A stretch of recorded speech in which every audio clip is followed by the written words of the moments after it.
여러분, 한 주간도 주님과 함께 평안과 동행의 삶을 사셨습니까? 날이 이제 봄 기운이 완연합니다. 상춘 발걸음으로 인해서 여러 가지로 꽃나들이 나가야 되는 그런 좋은 계절인데도 불구하고 우리의 발걸음이 더뎌질 수밖에 없는 그런 상황 속에 있지요. 여러 가지로 여러분들이 어렵고, 또 우리가 코로나로 인해서 예배를 제한한 지도 벌써 한 달이 넘어가고 있습니다. 이렇게 저렇게 장례를 치르고 또 이 코로나에 어떻게 대응할 것인가, 또 가정에 있는 여러분들을 어떻게 돌보고 섬길 것인가, 정중동이라는 말이 있죠. 아무 일도 없는 것 같으면서도 바쁜 시간들을 보내다 보니까 어느덧 사순절 마지막 주일이 되었고요. 오늘은 종료 주일이기도 합니다. 특별히 이 한 주간을 우리가 이제 고난 주간으로 보내게 되죠. 이렇게 우리가 해마다 전 세계 모든 교회와 성도들이 고난 주간을 같이 맞이하게 되면서 이 마지막 사순절의 한 주간을 금식 또는 금욕, 경건한 삶을 살아가면서 예수님의 죽음을 기억합니다. 우리가 이 예수님의 고난에 깊이 들어가면 들어갈수록 사실은 그 고난 주간의 끝에 있는 부활의 주일에는 그 기쁨과 감격이 더욱더 선명해지고 또 분명해질 수밖에 없죠. 사순절, 특히 오늘 이제 우리가 맞이하게 되는 이 고난 주간은 단순히 그냥 예수님이 그때 죽으셨지 라는 그 고난을 추억하기 위해서 우리가 이 절기를 지키는 것은 아닙니다. 2000년 전에 예수님이 지셨던 그 십자가와 고난의 여정들을 오늘 우리가 함께 기억하고, 그 예수님과 똑같은 그런 고난을 우리가 당할 수는 없지만 우리의 삶에 있는 이 고난의 문제들을 다시금 돌아보면서 우리가 혹 그 고난의 문제들로 인해서 빗나갔던 그런 신앙의 걸음들을 다시 제자리로 옮겨놓고요, 그리고 예수님께서 그 고난의 끝에 열어놓으신 부활의 문을 향해서 한 걸음 더 나아갈 때에 이 고난주간이 우리에게 더 진정하고 의미 있는 그런 절기가 되리라 믿습니다. 저와 여러분이 이 한 주간을 그런 의미 있는 시간들로 보낼 수 있기를 간절히 소망합니다. 예수님이 십자가에서 고난을 당하셨죠.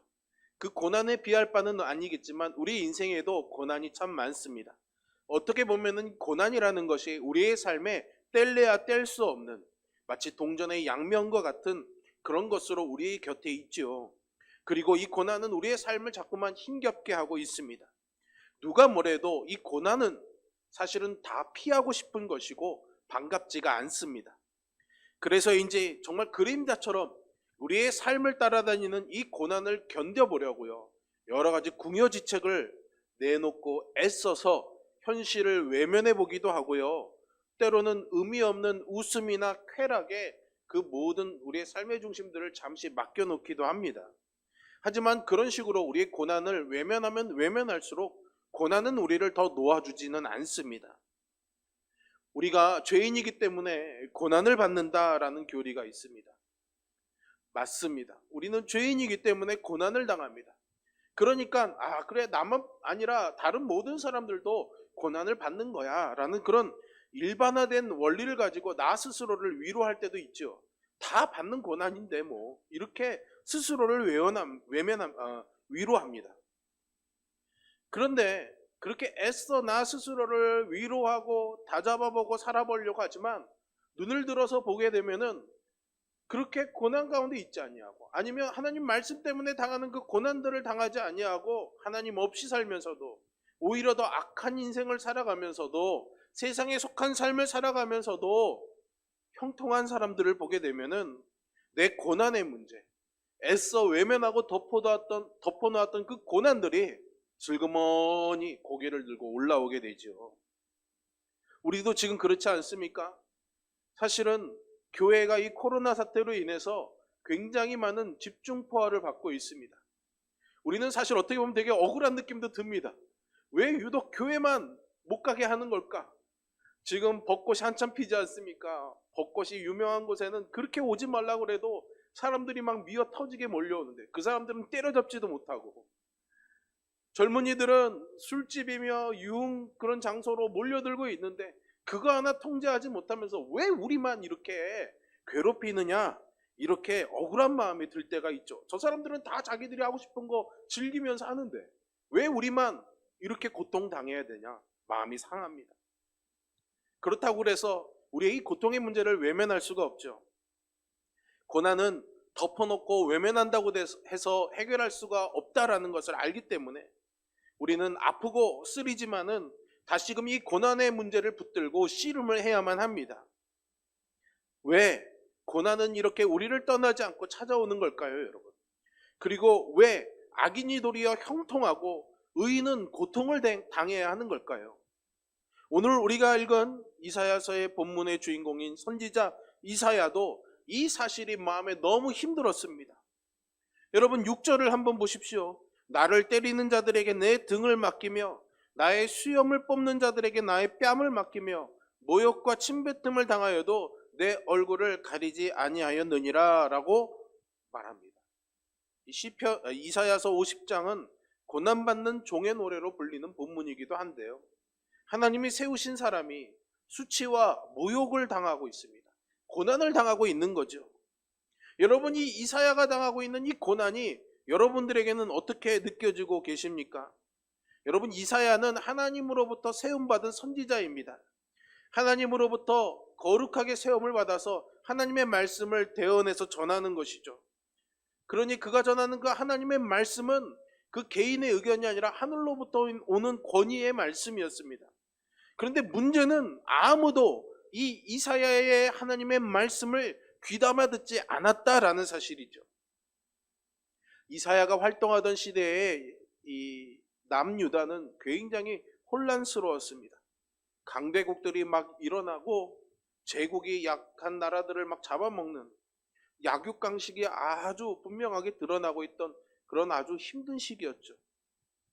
언제 나라를 빼앗기지 모르는 두려움, 나라는 빼앗길지 몰라도 나는 잘 먹고 잘 살아야겠다라는 사람들의 그런 이기심들이 아주 크게 부풀어 올라 있었습니다. 그러니 잘 먹고 잘 사는 것 외에 다른 것들이 사람들의 귀에 들어올 리가 없지요. 하나님의 말씀을 듣는다는 것, 하나님의 말씀에 귀 기울인다는 것은 아주 한가로운 소리로만 들립니다.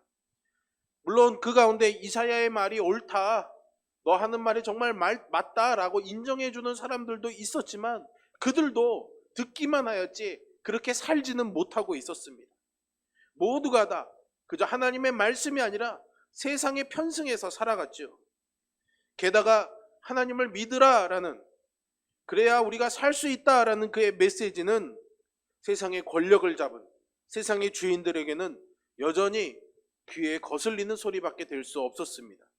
왜냐하면 그것이 그들의 권력에 도전하는 것이었거든요.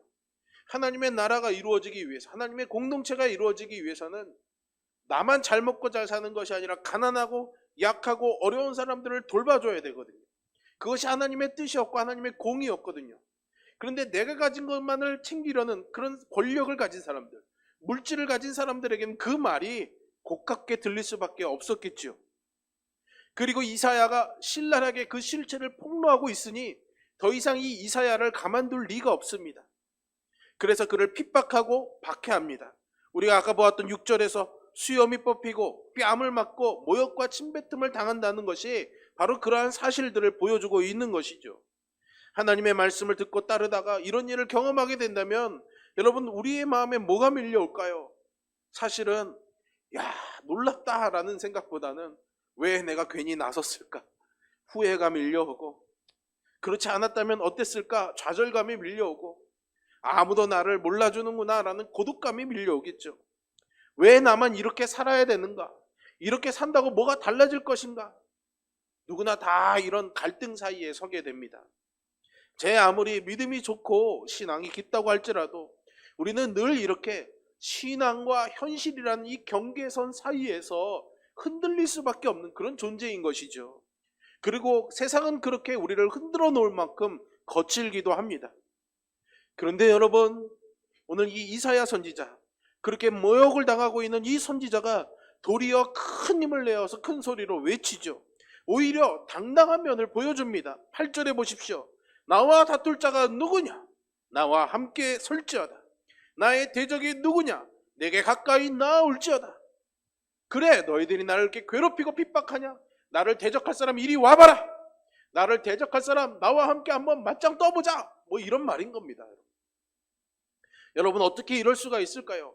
사람들은요, 보통 누군가로부터 내가 아무리 옳은 일을 하고 있다고 해도 공격을 당하면은 마음이 움츠러들 수밖에 없잖아요. 그런데 이사야는 그렇지 않은 겁니다. 억울한 일을 당하면서도 믿음의 길을 포기하지 않을 수 있었던 그 이유는 과연 무엇이었을까요?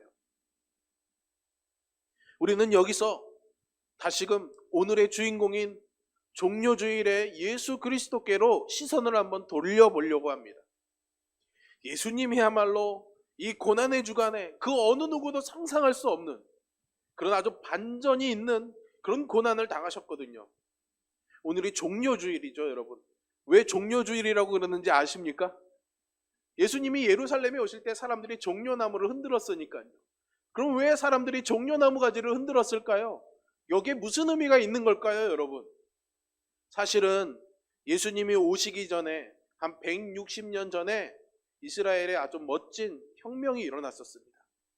사실은 바벨론 포로 이후에 이스라엘 백성들은 아주 온전한 그런 힘이 있는 국가를 세우지 못했습니다. 바벨론, 페르시아를 지나서 헬레니즘 문화가 헬라 제국이 들어오고 로마 제국이 들어오면서 끊임없이 강대국에게 시달리면서 고통스러웠죠. 그래서 예수님이 오시기 전에 한 160여 년 전에는 성전의 모든 것들이 다 무너지고 그 성전에 우상신을 섬기는 제단이 만들어지는 아주 엄청난 수모를 당합니다. 유대인들에겐 고통스러운 일이었겠죠. 그런데 마카비우스라는 사람이 일어나서 그 성전 제단을 회복합니다. 전투를 하고 싸워서 빼앗겼던 성전을 찾아오고 제단을 회복하죠. 그리고 또 다른 그 마카비우스 가문의 사람이 전쟁을 일으켜서 그 잃어버렸던 주권을 찾아오게 됩니다. 그때 그 나라를 빼앗겼던 그 이스라엘 백성들이 전쟁을 통해서 주권을 회복하고 개선하는 장군을 맞이하면서 흔들었던 바로 그 환영의 표시가 바로 종려나무 가지였던 거죠. 종려나무 가지를 막 흔들면서 자신들을 독립시킨 위대한 장군을 환영한 겁니다. 여러분, 이거를 좀 비슷하게 생각해보면 뭐였냐면 3.1 운동이 있을 때, 우리 딱 한 달 전에 3.1절이었잖아요. 3.1 운동이 있을 때 우리가 태극기를 흔들지 않았습니까? 태극기를 흔든다는 것에는 아주 중요한 의미가 있었던 거죠. 마치 종려나무 가지를 흔드는 것은 그런 의미가 있는 겁니다. 그럼 예수님이 예루살렘에 입성하실 때 종려나무 가지를 흔든 것은 무슨 의미였을까요? 예수님이 그들의 구세주였던 겁니다. 로마가 우리를 지금 압제하고 있는데 이 로마의 제국의 압제에서 우리를 구원해달라는 그들의 간절한 열망이었죠. 마치 3.1절에 우리 선조들이 태극기를 흔들면서 조선의 독립을 외쳤던 것처럼 그들도 아마 종려나무 가지를 흔들면서 그들에게 독립이 찾아오기를 그렇게 바랬을 것입니다. 그런데 여러분, 이 그들의 환호와 그들의 기대가 얼마 가지 못해서 바로 반전을 일으키게 되죠. 무언가 잘못되어도 아주 잘못된 현실을 맞이하게 됩니다. 예수님은 사실 십자가에 달려 죽을 만한 그런 엄청난 죄를 짓지는 않았습니다. 그저 예수님은 짓밟힌 민중들에게, 상처 입고 절망한 백성들에게, 병들고 버려진 이웃들에게, 정죄당하고 있는 이 죄인들에게 하나님의 나라를 선포하는 이 거룩한 사명을 감당하셨을 뿐이죠. 그런데 이제 예수님은 서슬퍼런 이 권력과 불법의 위세를 떨치고 있는 어둠의 권세에 의해서 죽음으로 내몰리고 있습니다. 온 마음으로 끌어안았던 그 백성들은 이제 그 예수님 대신에 오히려 극악한 죄인이었던 바라바를 선택하고 예수님을 죽음에 내던지고 말았죠. 왜 그랬을까요? 그들의 기대가 꺾였기 때문입니다. 권력자들은 자신들의 권력과 기득권을 지키고 싶어 했는데 그들의 그런 기대를 예수님이 거세게 저항했기 때문에 예수님을 죽이고 싶어 했던 거죠. 민중들은 예수님이 멋진 혁명을 일으켜주기를 바랬는데 아무것도 하지 않으니 정치 권력자들의 그런 속임수에 속아 넘어가서 그 예수를 죽음에 내몰고 말게 되는 것입니다. 기대가 어긋났기 때문이죠. 그나마 이 억울함을 벗어날 길이 로마 총독에게 있었습니다. 로마 총독이었던 빌라도에게는 예수님이 죄 없는 것을 아는 지식이 있었습니다. 그러나 그 앞에서도 예수님은 몸부림치지 않았습니다. 그리고 도살장에 끌려가는 어린 양처럼 자신에게 주어진 이 운명을 묵묵히 받아들였죠. 예수님이 이제는 더 이상 희망이 없구나, 이제는 어쩔 방법이 없구나 체념했기 때문일까요, 여러분? 예수님이 왜 이 세상에 굴복하시고 그렇게 예수님께서 외쳤던 하나님의 나라가 자기에게 있는 것처럼 용기 있게 늠름하게 그들 앞에서 개선장군처럼 걸어가지 못하셨을까요? 시간이 흘러 십자가에 달리신 그날 제9시에 이르러 예수님께서 숨을 거두셨습니다. 그가 마지막 숨을 내뱉은 한마디는 엘리 엘리 라마 사박단이었습니다. 아버지여 아버지여 어찌하여 나를 버리시나이까. 이 부르짖음뿐이었죠. 너무나 무력하고 너무나 참혹한 예수의 이 십자가의 죽음은 사실은 우리에게는 이 십자가의 죽음밖에는 다른 길이 없다라는 것을 던져주고 있습니다. 여러분, 이 말에 오해가 없으시기를 바랍니다. 고난을 당할 때 우리가 그냥 스스로 인생을 포기하고 죽는 것에 해답이 있다는 말이 아닙니다. 죽음 외에는 이 땅의 권세를 거스르고 벗어날 길이 우리에게는 없는 것이죠. 하나님의 아들은 우리에게 이것을 몸소 보여주고 계십니다. 십자가가 증언하는 하나님의 아들의 이 죽음은요, 무기력한 패배와 고난에서의 도피가 아닙니다. 사실은 죽음이 우리에게 가져다주는 그 권세에서 우리에게 짓눌려 있는 그런 우리에게 진정한 해방의 길이 무엇인지를 가르쳐주고 있는 것이죠. 여러분, 마가복음을 읽어보시면요, 물론 다른 복음서에서도 예수님이 병자들도 고쳐주시고 귀신들도 막 쫓아내십니다. 마가복음에 보시면 갈릴리에서도, 그리고 이방인에게도, 이방 땅에 가셔서도, 유대인에게도 이방인에게도, 남자에게도 여자에게도 누구에게나 다 병들고 이 귀신에 눌려있는 사람들을 예수님이 도우셔서 귀신을 쫓아내시고 병을 고쳐주시죠. 그런데요, 신기한 것은 예루살렘에서만큼은 그렇지 않습니다. 예루살렘에서는 귀신을 쫓아내지 않습니다. 나중에 찾아보십시오. 마가복음에서 예수님이 예루살렘에서 귀신을 쫓아내는 장면이 있는지 찾으시면 저에게 그 본문을 갖고 찾아오시면 제가 맛있는 짜장면 사드리겠습니다. 없습니다. 예수님이 그렇게 자신의 권세를 가지시고 귀신을 쫓아내셨는데 예루살렘에서만큼은 하지 않으시죠. 그래서 어떤 신학자는 이것을 이렇게 말했다고 합니다. 이미 그들이 귀신과 하나가 되었기 때문이다. 귀신에 눌려있는 것이 아니라 그들이 이미 사단의 권세에 하나가 되어버렸기 때문이다라는 거죠. 여러분, 우리가 누군가를 내 편으로 만들려면, 나와 반대 있는 사람을 내 편에 만들려면 정성을 다하죠. 잘 해주던가 아니면 아주 위력을 가해서 내 편이 되지 않고는 견딜 수 없게끔 강제력을 동원합니다. 그런데 딱 내 편이 되고 나면 어떻게 됩니까? 이게 완전히 내 편이니까 그렇게 신경 쓰지 않아도 됩니다. 내비둬도 그냥 내 편인 거죠. 어쩌면 가장 거룩한 도성이었던 예루살렘, 가장 종교적이었던 그들은 이미 귀신과 사탄과 세상과 하나가 되어 있었던 것은 아닐까요, 여러분? 예수님은 그들도 구원하고 싶으셨습니다. 그러나 귀신이 그들을 짓누르고 있는 것이 아니라 이미 귀신과 하나가 되어 있었기 때문에 그들을 구원할 수 있는 방법은 귀신을 쫓아내는 것이 아니라 그들을 위해서 죽는 것이었습니다. 그래서 예수님의 가장 중요한 영적 싸움이었던 이 고난주간에 예루살렘에서 예수님께서 선택하신 해방의 길은 희생이었던 것이죠. 죽음이었던 것입니다. 사순절의 마지막 주일인 종려주일, 우리는 다시금 이 죽음 앞에 직면하고 섭니다. 여러분, 십자가가 말하고 있는 이 죽음이 과연 무엇일까요? 예수님이 누구든지 나를 따라오려거든 어떻게 하라고 하셨습니까? 자기 십자가를 지고 나를 따라오라라고 말씀하셨습니다. 자기 십자가를 지고 따라오라고요.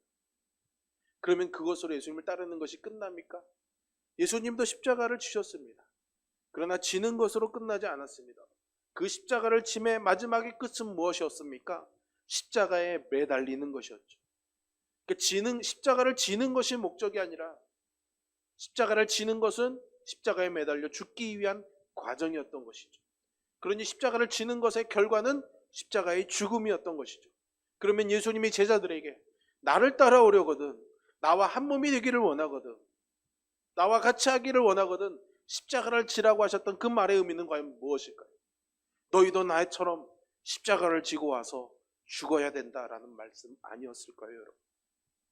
예수님은 과연 어떤 죽음을 우리에게 요구하고 계시는 걸까요?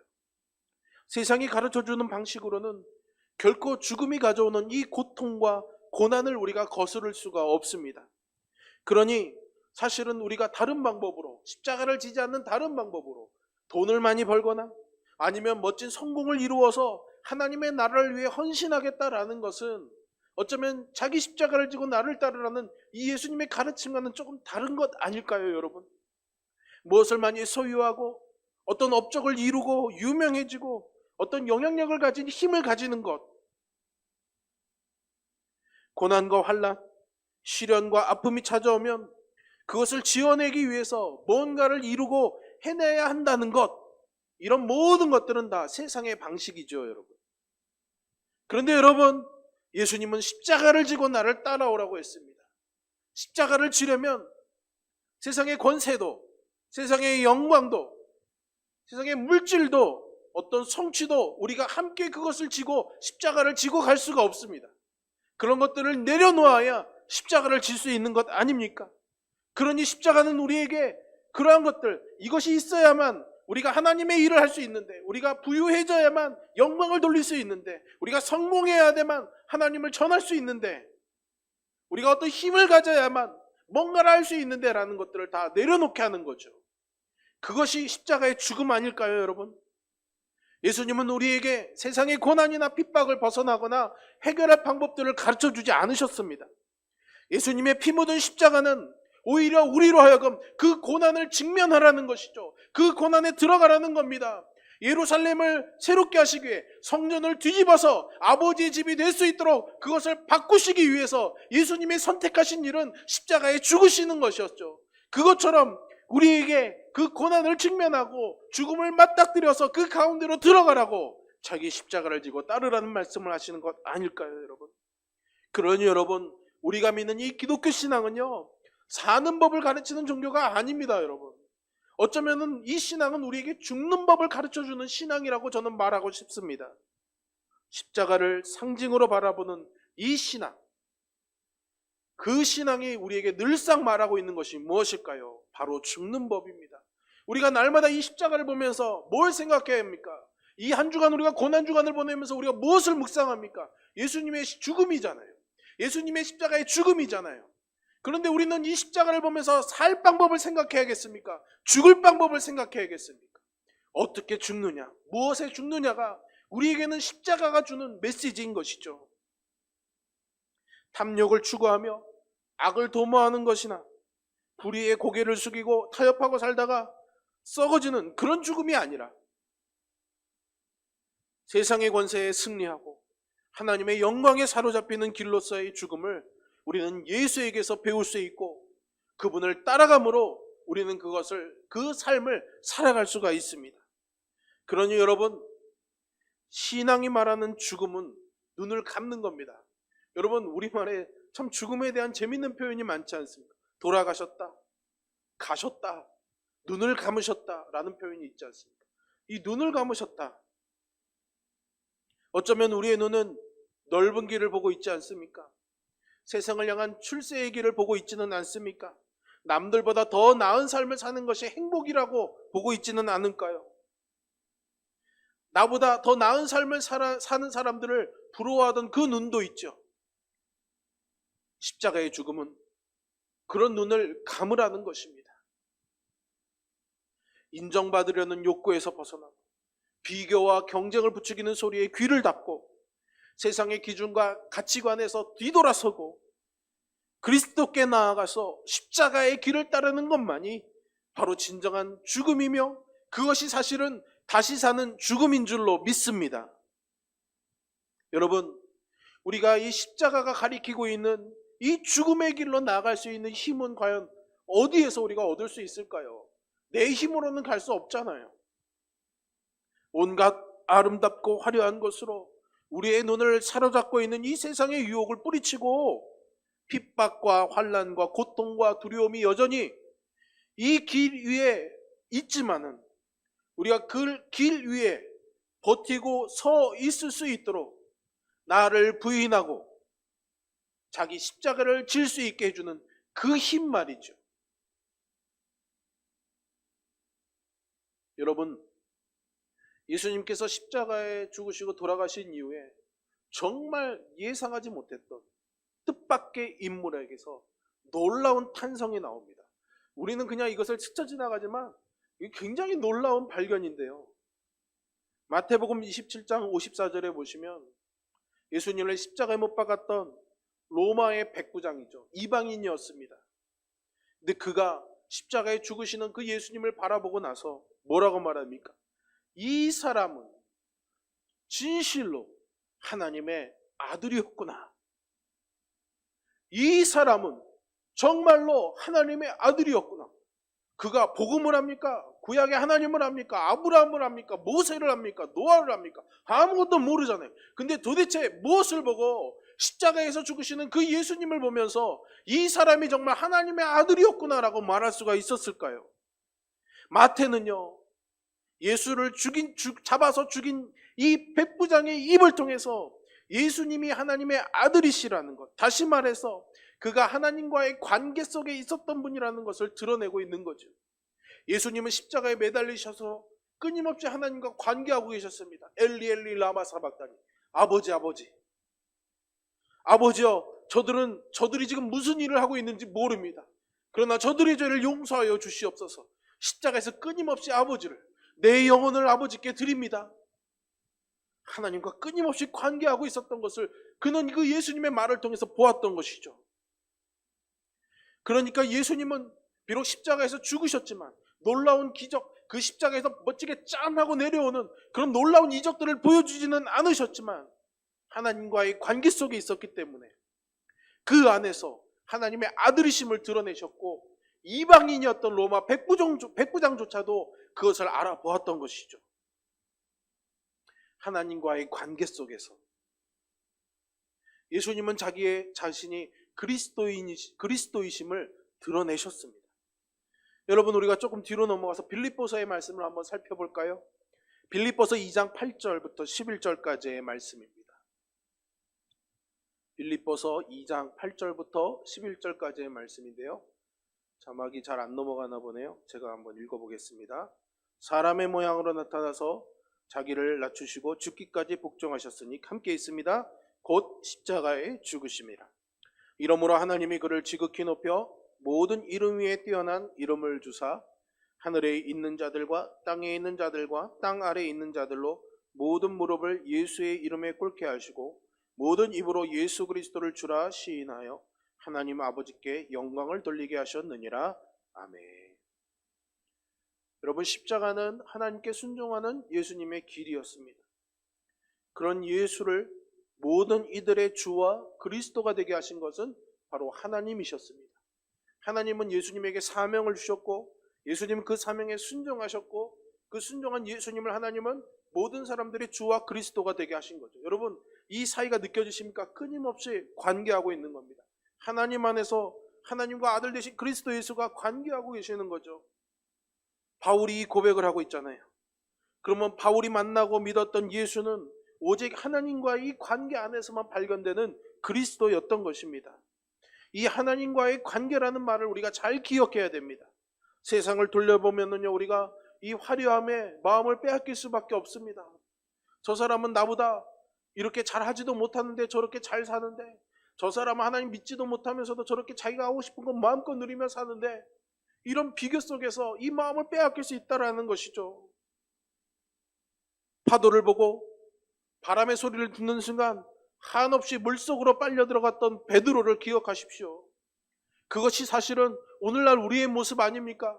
예수님을 보면서 물 위를 걷겠다고 나섰지만, 나도 그렇게 살 수 있을 거라고 생각했지만, 나도 예수님을 따라가고 예수님처럼 살 수 있을 거라고 생각하고 막상 물 위에 섰지만은 내 눈앞에 오는 현실, 파도와 바람 소리에 매몰되어서 그저 물속으로 빨려들 수밖에 없는, 눈앞에 예수님을 두고도 물속으로 끊임없이 빨려들 수밖에 없는 것이 바로 우리의 연약함이며 우리의 부족함입니다. 여러분, 우리는 결코 완전할 수가 없습니다. 그러나 예수 그리스도께서 십자가에서 죽으시면서 아버지야, 할 수만 있거든 이 잔을 내게 거둬가 주시옵소서라고 자신의 연약함을 드러내셨지만, 하나님과의 이 관계 안에서 십자가에 오르실 수 있었던 것처럼 우리도 예수 그리스도와 한 몸을 이룰 때, 예수님과 함께 하고 있을 때 그와 함께 죽음을 향해 나아갈 수 있다라는 것이죠.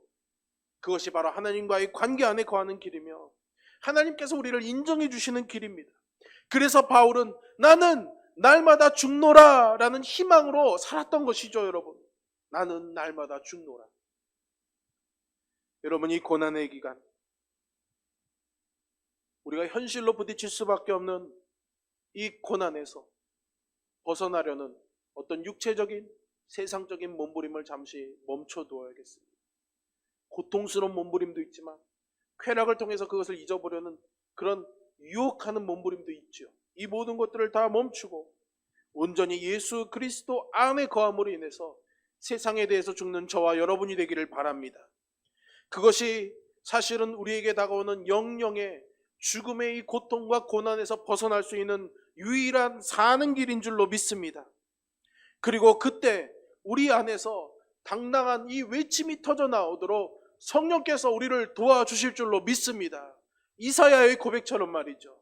우리 마지막으로 오늘 본문의 8절과 9절의 말씀을 함께 읽고 이 설교를 마치도록 하겠습니다. 함께 읽습니다. 나를 의롭다 하시는 이가 가까이 계시니 나와 다툴 자가 누구냐? 나와 함께 설지어다. 나의 대적이 누구냐? 내게 가까이 나아올지어다.